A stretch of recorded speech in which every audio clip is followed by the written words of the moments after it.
Meu nome é Leonardo e esse é o canal Me Obrigaram a Fazer Review. Reviews de filmes malditos, reviews de filmes desgraçados e de vez em nunca filme bom também. Me obrigaram a fazer review. E dessa vez o Franz Paiva, ele pediu um conto curto, 30 e poucas páginas. Tem até na Amazon pro Kindle. Entrevista com a Morte. É uma leitura super rápida, você lê em uma hora e pouco. Então a primeira coisa que eu posso falar sobre esse livro, sendo que eu não sou nenhum especialista em gramática, sou inclusive péssimo em vírgula, em pontuação de forma geral, eu sou um horror, sendo bem sincero. Mas eu notei alguns erros de pontuação e alguns erros de grafia também. Eu notei, por exemplo, algumas palavras, não foram muitas, mas algumas palavras, tipo acendeu e úmido. O acendeu estava escrito como ascensão, né, e não de acender, o ato de acender um pare de fósforo, um cigarro e tal. E o úmido estava escrito com H, que é a grafia correta em português de Portugal, mas o livro não está escrito em português de Portugal. Então isso acabou se... Porque esse tipo de erro, assim, parece um tapa na cara, né? A gente percebe na hora, sabe? Não tem como fugir. Então, recomendaria contratar um revisor, né?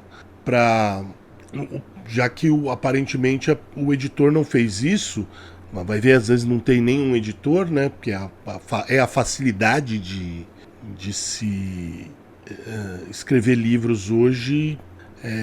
Você escreve, simplesmente coloca na Amazon, mas de qualquer forma um revisor seria interessante. Talvez um amigo ou um conhecido que faça formado em letras, tal, pá, faça um precinho camarada, mas é importante ter essa revisão porque eu não sei, talvez a revisão tenha sido feita por algum software ou do próprio Word, não sei, de repente usa até um open source aí qualquer, um LibreOffice e tal, né? E corrigiu como português de Portugal, por exemplo, úmido, e não entendeu o acendeu né? Corrigiu para acendeu com SC. Então é a primeira coisa que mais me fica assim, gritou para mim. O livro, basicamente, conta um repórter que está indo entrevistar a Morte, porque aparentemente a Morte parou de trabalhar, então as pessoas não morrem. A gente já... Essa premissa, ela é uma premissa legal, mas já foi utilizada com uma certa frequência.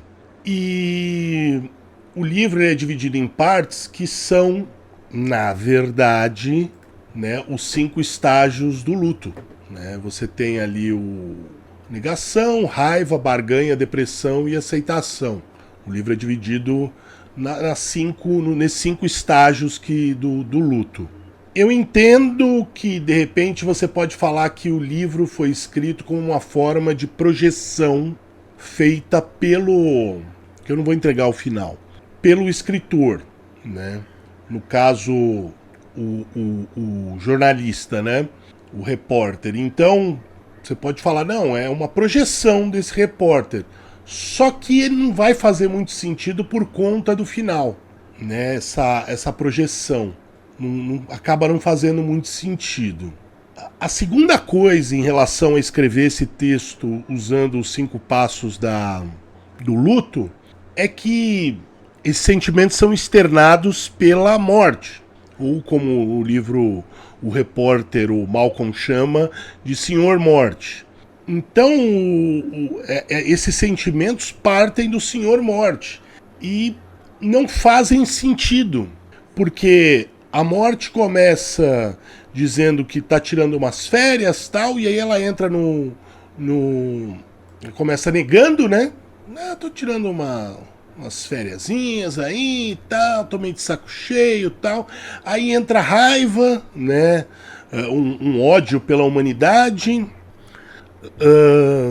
essa a negociação, né? Depois entra no que seria o quarto estágio, que seria a depressão, contando de como é difícil ceifar vidas de animais, de não sei o que lá, e como.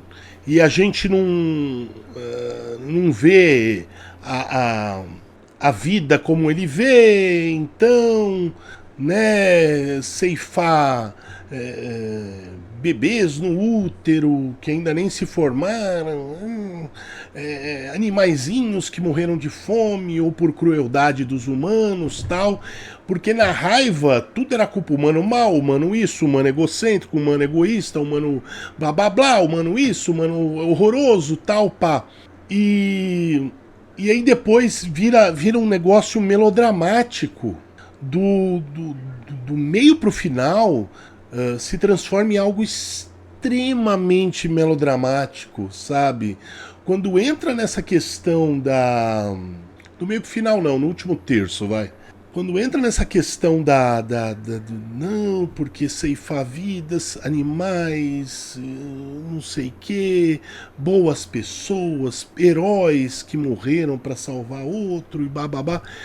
Foi assim, de um melodrama que em mim, Leonardo, causou um efeito inverso, porque eu tenho horror a melodrama. Eu caio em vários gatilhos emocionais.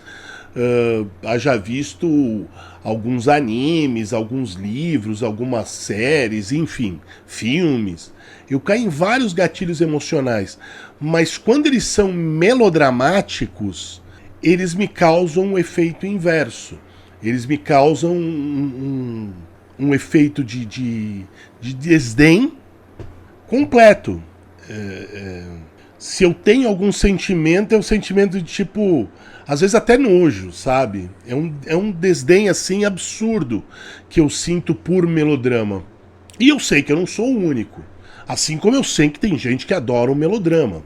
Mas eu acho que para dar a minha opinião, eu acho que foi extremamente apelativo e pouco eficaz. Pouco eficaz. Tinha hora que parecia novela mexicana, sabe?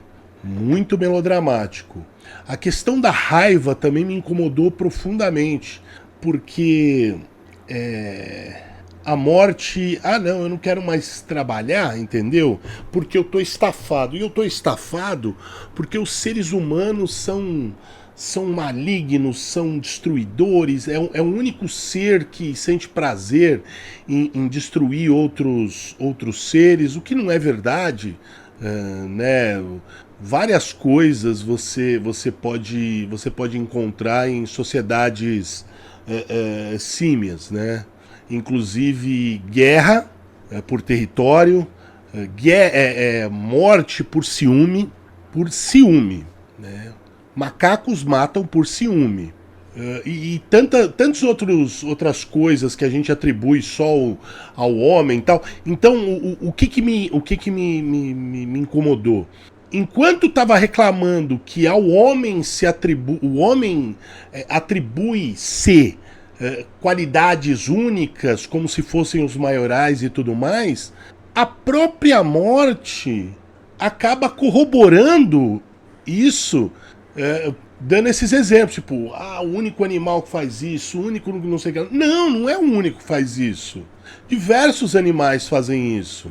É a historinha do João de Barros, que fecha o ninho com a Joãozinha de Barros, sabe? Se você pega mais próximo, macacos também. Você também pode pegar, por exemplo, golfinhos que estupram outros golfinhos e até seres humanos. Então, enquanto o livro quer, e principalmente essa passagem, quer mostrar como o homem é diminuto no grande esquema das coisas, ele ao mesmo tempo dá uma importância exacerbada para o próprio ser humano, o que é um contrassenso, é uma contradição na própria história. Então essas duas passagens do livro acabaram me incomodando bastante, né, pelos motivos que eu acabei de citar. Eu vi que o autor do livro escreveu vários outros livros, a maioria parece ser de fantasia e dark fantasy, né? Aí são livros mesmo, 500 páginas, 400 páginas e tudo mais. Então, até uma certa curiosidade de saber se esse livro foi um ponto fora da curva ou não, né? Mas eu posso dizer que eu gostaria muito que seguisse as próprias regras, sabe? Às vezes eu falo isso sobre filmes. O filme, você estabelece certas regras, né? E a partir dessas regras você vai ter a suspensão da descrença, certo? Você tem a suspensão da descrença porque as regras daquele universo, daquele mundo são essas.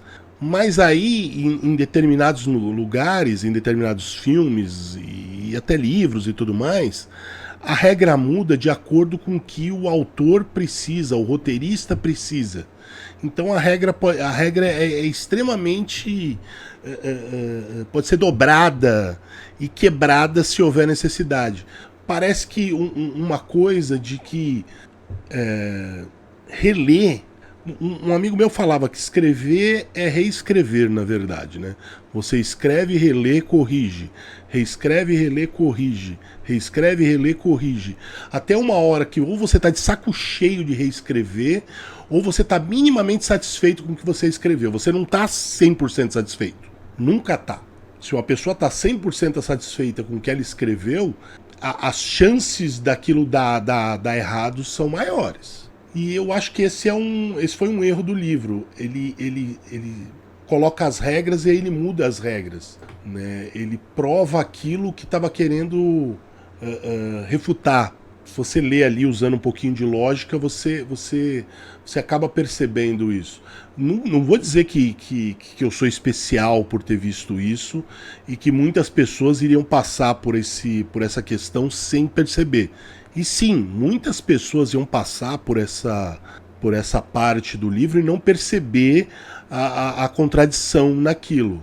Ok, mas me pagaram para me obrigar a fazer review, então eu tô fazendo review. Então é isso aí. Só deixar bem claro que eu respeito demais quem dá a cara a tapa e escreve alguma coisa. Não é fácil escrever. Não é fácil escrever. Então é isso aí. Se quer que eu faça um review, Pix ou apoio coletivo, me manda um e-mail com o título. E é isso aí. Até a próxima.